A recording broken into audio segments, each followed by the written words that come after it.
of the most important teachings we find on how Christians can disagree well with one another comes from the book of 1 Corinthians. The church in Corinth had some pretty remarkable problems going on with it.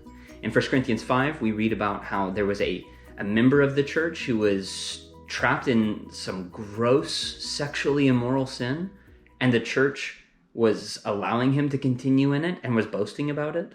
In 1 Corinthians 11, we see people are getting drunk at the Lord's Supper, and they're allowing some people to, they can't actually participate in the Lord's Supper because they're drinking all of the wine and eating all of the food. 1 Corinthians 12 through 14, there's this wild abuse of the spiritual gifts.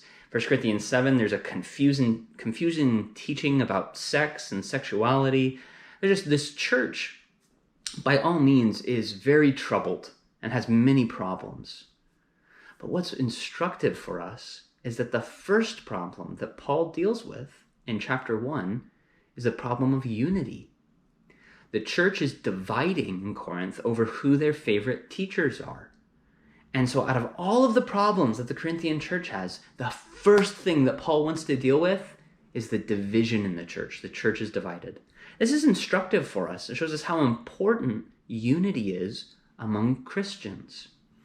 Ephesians 4 tells us that we are to pursue unity as those who have been called by Christ. Paul is telling us to walk worthy of the calling with which we've been called. And then he defines that by pursuing unity with patience and peace and bearing with one another. Unity, loving one another, is the defining hallmark of someone who has experienced the love of God. That should influence how we treat one another when we disagree.